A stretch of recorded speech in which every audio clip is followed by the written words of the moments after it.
So the controversial Black Rifle Coffee Company will now be getting into politics with the news that they have formed a political action committee. So let's talk about this. But real quick before we jump into this video, if you believe in your right to keep and bear arms, go ahead and hit that like button and subscribe. So like I said in the intro, in this video, I want to talk about something that I saw pop up in my newsfeed the other day. The news was that Black Rifle Coffee Company recently told the FEC that they are going to be forming a political action committee and have in fact formed a PAC. Now, before we get into the background surrounding Black Rifle Coffee, I want to let you all know my relationship with the company. In reality, I have no affiliation with Black Rifle Coffee. I have, however, talked with Evan Hafer in the past. Prior, when some of these issues came up, I was in fact contacted by him.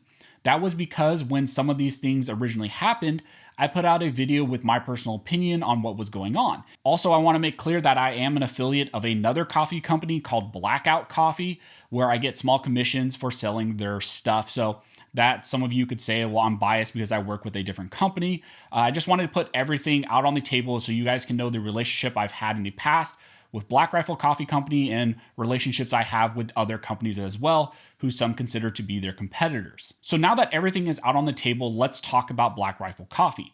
Many in the Second Amendment community have increasingly become concerned about the activities of Black Rifle Coffee because of two main situations.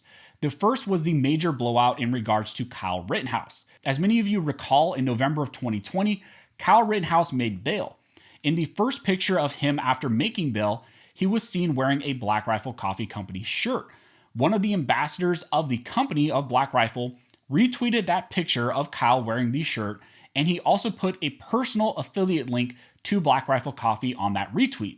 And that is really what started this whole storm and really kind of started some of the spiral in relation to Black Rifle Coffee. Subsequent to the retweet, various companies and news sources started to attack the company because they were claiming that they were sponsoring Kyle.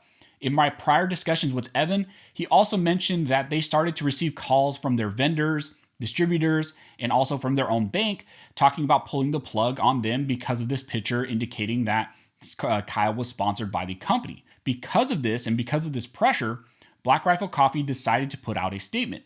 In the original statement, they stated that we do not support legal advocacy efforts. We do not support nor do we have a relationship with the 17-year-old facing charges in Kenosha.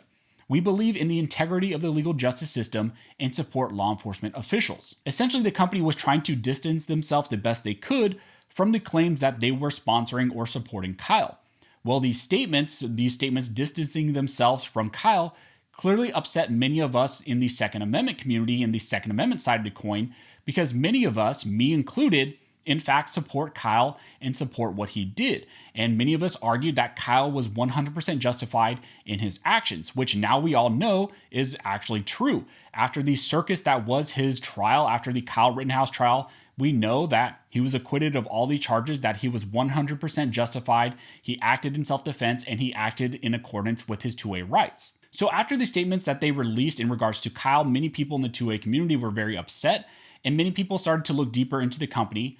And later, reports came out that Evan was, in fact, had prior donated to the Obama campaign and I believe Tulsi Gabbard as well. That news was obviously concerning to many who supported the company because Black Rifle was holding themselves out to be this major conservative, right-leaning company. But then information showed that their CEO was donating to some liberal candidates. Now, subsequent to that information coming out, Evan stated to me and to others that he only donated to the Obama campaign because he lost a bet, and that he donated a small amount to Tulsi because she was a veteran, but he ultimately was never going to vote for her. He was going to vote for Trump anyways. Now, all of that was big news for a while and led to many people jumping the ship and stop supporting the company. However, that later died down, and again, as news cycles go, big news for a while and then it died down. But later, a new issue popped up in regards to the company, and that was an interview Black Rifle did with the New York Times. Black Rifle Coffee decided to bring a New York Times reporter out to hang out with them for a few days, and then the reporter wrote an article on the company. Well, when the article came out, there were many statements from Evan and various individuals within the company that again raised a lot of concerns. Now, I'm not going to cover all the things that came out in the article. You can read it for yourself, and there's various videos and discussions about this. But there were a couple of things, two major things I think that upset people the most. The first big issue was some of the comments made about the customers that they lost after the Kyle Rittenhouse incident. So here's some of the language from this article.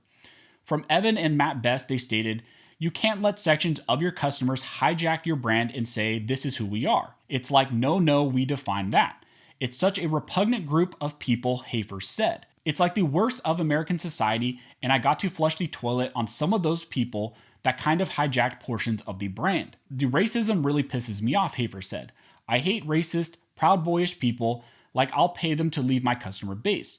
I would gladly chop all of those people out of the customer base and pay them to get the bleep out." In this line of questioning, the interviewer also went on to ask, well, if that's the case, had Black Rifle, in fact, who sells the Thin Blue Line coffee, considered changing the name of the Beyond Black coffee, which is a dark roast coffee, would they consider changing the name to Beyond Black Lives Matter? And of course, they laughed at that and said, absolutely not. So there was some questions about whether or not this was just a New York Times hit piece.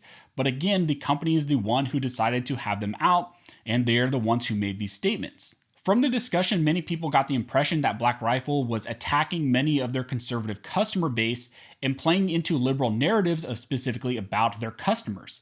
In contrast, Black Rifle came out with statements later clarifying that they were not calling out conservatives or their customers, but instead were simply saying that they don't support racism and they don't support it regardless of political party. The second big thing that came out of this New York Times article was them putting a St. Michael image on hold because it was not approved by the DoD and it was on the DoD banned list. The New York Times article and many took the position that Black Rifle was buying into woke culture by accepting those types of bans.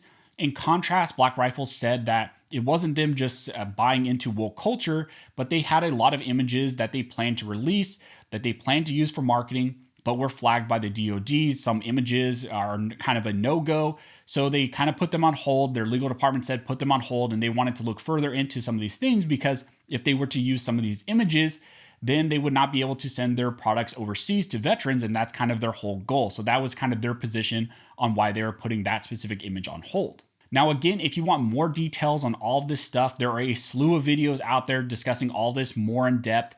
And also there are various statements and videos from Black Rifle Coffee, but that should serve as a good foundation of why many who used to support the company now don't really support the company or are extremely hesitant to further support Black Rifle Coffee. Another thing I want to note is that the company is moving more and more towards mainstream notoriety.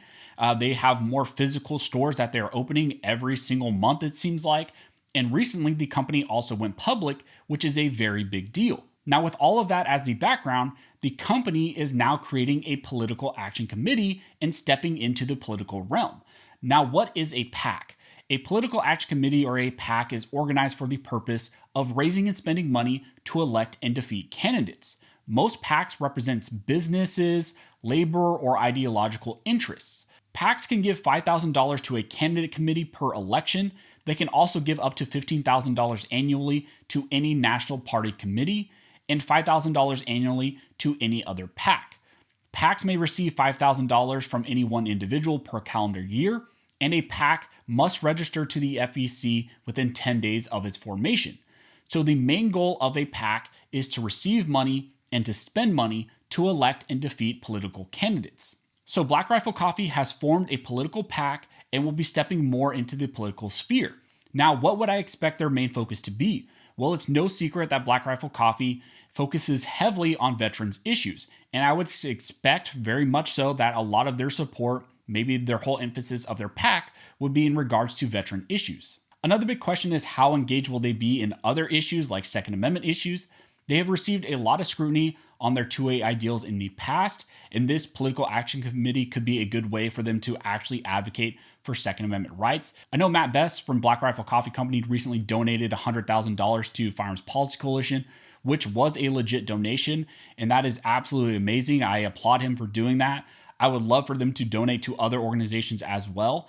And I would also like them to get more engaged politically on other issues instead of just cutting checks. I think they could do a lot for the Second Amendment community if they got actively engaged on their own, really. So I think time will tell whether or not the Black Rifle Coffee PAC will be a good thing or another PR blunder. I personally am hoping for the best for them because a company this big with optics like this and just kind of at this mainstream level being public, they could do a lot of good things, especially at the political realm and just at the social realm. But Again, they've had a lot of PR blunders, and this could just be something that leads to another issue. But I personally am hoping for the best for them. I don't know a lot of them personally in there. Really, I don't know any of them personally in there. I'm sure there are amazing patriots and Americans in there who are doing great things, and I hope the best for them, and I hope that they actually use their platform to do great things. So what do you all think? Do you think Black Rifle Coffee Company's PAC will do good, or do you think it will just lead to another major PR blunder for them? So if you guys have any questions, go ahead and comment down below, and I'll try to answer the best of my ability. Also, if you like this video and like support the channel, one of the best ways to do that is to like, comment, and subscribe. All these things help to fuel the algorithm or fuel Algorithm rhythm. It adds fuel to his jet, and it signals to YouTube that you guys see value in these videos, in this type of two-way information, and it helps push it to more people. So thank you to everybody who likes, comments, subscribes, who hits the notification bell, who shares these videos. You guys are directly impacting these videos, impacting this channel, and helping me to reach and educate more people than I could have ever thought. So thank you so much for all of your support. So as always, thank you all for watching. Don't forget to like and subscribe. And never forget to stay with Built Bar Arms Scholars and Station Wing Maintain Bar Arms Scholars.